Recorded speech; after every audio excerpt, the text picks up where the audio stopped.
Hello, I'm Jill Goldsmith, your town manager, and with me virtually is our long-serving elected town moderator, Bill Litchfield. Today, we will discuss everything you wanted to know about our upcoming 2020 annual town meeting on Monday, June 22nd at 6 p.m. outdoors at Veterans Field. Our annual town meeting usually occurs the second Monday in May. However, due to health and safety circumstances related to the coronavirus and executive orders of the governor to date, the location change was voted by the Board of Selectmen to allow us to continue the long tradition of annual town meeting safely under COVID-19 safety protocols and to prioritize the health and well-being of our voters. I will speak first with our moderator, Bill Litchfield, and then staff will provide a walking tour of the Veterans Field layout. The meeting will be on the field, not in the bleachers, and where voters will check in and drop off locations for voter participation. So I'm going to start with Bill, who's right beside me. And Bill, if you could talk a little bit about what the role of the town moderator is, just in case people don't know. Thank you, Jill. I appreciate the opportunity to join with you. Town moderator is by law charged with deciding questions of order and procedure, but I've always looked at it as sort of trying to assist the voters in getting to where they want to go, dealing with the parliamentary issues, but not letting them overwhelm the important need that the voters have to exercise their democratic rights. We obviously, like other Cape towns, 14 of the 15 towns on the Cape have a town meeting form of government. It is the legislative branch, with the selectmen serving as the executive policy-making branch, and you as town manager carrying out those policy goals. But the town meeting is the budget, determines the bylaws of the town, zones, and everything else. This year, obviously, we have extraordinary, unheard of circumstances, and our historic date of the third Monday in the pandemic. So now we're trying to balance with those of safety. And the board appropriately determined that it would be impossible with necessary social distancing to have a meeting in the gymnasium at the middle school. And as you said, we'll be meeting on the field, not in the bleachers. Town staff has been very helpful in laying out, as we'll get to later, a grid of 500 chairs, socially distantly seated, although there will be groups, many chairs in pairs, because many people come to town meeting as a couple, but we will have some individual seats as well. We will urge people to come early. The town clerk has arranged for 2 check-in stations, and again, staff will go over the logistics of how it's going to work. But people will be able to check in and get their voter card as early as 5:15. Parenthetically, the voter card is not going to be the usual traditional smaller one. It's going to be a much larger one because the voters are going to be spread out over the entire outfield and part of the infield of the baseball field at Veterans Field. First point is that if you have any health concerns, if you have a temperature, you're not feeling well, please don't come to town meeting. That's kind of common sense, but in the current circumstances, it's important. Even though we're going to be outdoors, wearing a mask is encouraged, but it's not mandatory. By the same token, we will have masks available for those who don't have them. At this point, I suspect that most people do. But we're trying to balance the important need for participation with public safety. To take that one step further, while we started in February or so with a much lengthier warrant, the Board of Selectmen sagely and safely pared that down to 39 articles to be voted on June 22nd. However, we, the selectmen, the town moderator, and town staff have been working to condense that further. So I point out that there are 3 articles of the 39. Article 1, the town election. Article 4, budget adjustments for the prior fiscal year, or the current fiscal year. And Article 11, the Monomoy School, an amendment to the Monomoy School operating agreement, will not be acted on at all. There'll be no motion on those. In addition, has been a decision made that early on in the meeting, We will entertain a motion to indefinitely postpone all of the petitioned articles, of which there are 7, and anything to do with the Council on Aging, the 1610 or Stepping Stones road sites. Both of those matters will be acted on in September, by which time we hope we have a safer and more traditional venue where we can meet. Similarly, the change in name of the Board of Selectmen to Select Board will be postponed until a future date. So if you're concerned about any of the petitioned articles, which are important, 3 of them have to do with zoning, several others have important ramifications for the town. Council on Aging is obviously a major decision, and the selectmen and town moderator feel it would be important to put those decisions off until we have a better degree of safety and perhaps we can meet indoors. So those will not be acted on June 22nd. So that's an additional 9 articles that will not be acted on. Finally, we will be doing something we have done in prior years, not every year, but that's a consent calendar.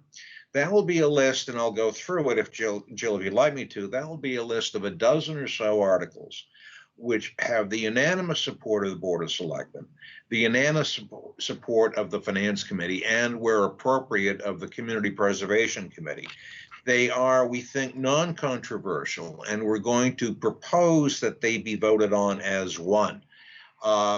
If all goes well with the articles in which there will be no motion, with indefinite postponement of the petitioned article and 2 others, as well as the consent calendar, we might have as few as 14 actual articles to be considered. So if the voters are in a cooperative mood, there won't be any objection to any of the consent calendar articles. We'll vote on them as one. In prior years, if any single voter has objected to a consent calendar item, we removed it and considered it separately. Town meeting, however, has the right, and it might exercise it this year, to vote on the articles en bloc, even if there is an individual objection, so long as there's an overwhelming support for it. There's a balancing this year, as I said, of the need for democratic participation with public safety and trying to keep the meeting as brief and secure as it can be.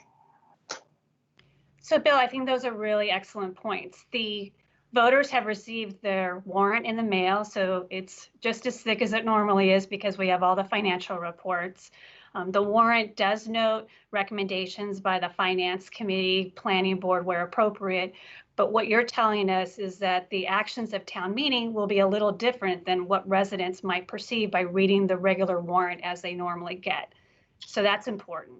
That's correct, Jill. The Finance Committee is charged under our bylaw with making a recommendation on every article, whether it has financial ramifications or not. And parenthetically, while we have always had warrants available at town meeting, and we'll have them again this year, I would advise or urge voters to bring their own just to lessen the chance of problems from passing papers around. But yes, while we have nominally 39 articles, we can vote on all of the consent calendar articles, which I rather suspect would get unanimous or virtually unanimous approval anyway, based on prior history. We can vote on them as one, which will save time. The articles that have no motion, obviously, we won't even deal with, and the indefinite postponement of the petitioned articles, as well as the Council on Aging article and the change of the name of the board, can wait until what we hope is a safer and more secure time. It's important, obviously, that we have as many voters as possible participate at town meeting, particularly on issues which are important but which can wait. The Board of Selectmen determined appropriately that they wanted to get the budget acted on in June. So the budget, which is a substantial number, and Jill, I know you and Alex did a prior show on that, which the voters can watch. The budget is critically important. Similarly, the Monomoy School budget is going to be acted on as well, Chatham's share of that. Those are the sorts of things that really do have a time constraint. The other matters can wait a bit. Great, so very helpful information. So we want to encourage voters to come prepared for outdoor conditions. We are watching the forecast and hope for a dry evening, but if there is a call to move it to the rain date of June 23rd or to have to cancel it, that's something that you and I would work together with to get the information out. That's correct. We'll continue to monitor the weather and look at it on a day-by-day basis. I think if we do decide to cancel it, obviously, if there are torrential rains, I think voters will know. We have some pretty intelligent voters in Chatham. They can look out the window and see if it's raining. But if it's a chancy event, we will decide at some point, perhaps by noon or early in the afternoon, we'll make it known through Channel 18 and perhaps a reverse 911 call that has been canceled. The alternate date is the following date, Tuesday, the 23rd, same time, 6 p.m. Great. Thank you, our town moderator, Bill Litchfield. So at this point, I am going to hand this off to staff member Terry Whalen to show viewers the site logistics for the June 22nd annual town meeting. And thank you very much for watching. Terry? Thanks, Jill. This is Terry Whalen. We are going to take a virtual tour of Veterans Field to go over logistics for the annual town meeting on June 22nd. At the core of the seating plan is the double seat, socially distanced two-chair configuration.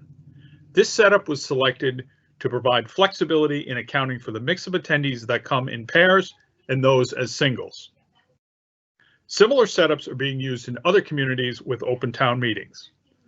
Couples from households can sit together, and attendees arriving as singles will only use one of the chairs and can use the chair next to them to place their warrant. These double seats will be grouped into blocks. The seating blocks consist of 10 seats wide and 15 rows deep. Separating each individual row to allow passage, 8-foot wide aisles will be provided, both in front and behind each row. The seating blocks will be arranged to have access to 14-foot wide primary areas for meeting circulation and participants' access to microphones. Attendees will check in at the two areas noted by the asterisks on the plan. The moderator will be set in the left field, looking to the northeast, with meeting attendees looking to the southwest. Non-voters will sit in the bleacher areas outside the fence. To support attendees checking in and getting to seats, CERT volunteers will be used. These volunteers will also be assisting in keeping the microphone sanitized.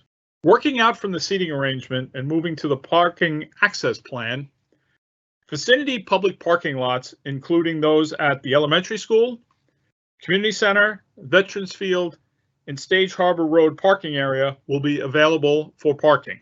2 of the 3 designated drop-off areas at the community center and Veterans Field will have expanded temporary handicap parking capacity, much like town meetings at the middle school. An additional drop-off opportunity for more able-bodied persons will be available off Depot Road to use the stairs to access the pathways to the check-in areas. The Veterans Field restrooms will be open and 3 portable toilets will be deployed off the Veterans Field parking lot. See you at town meeting.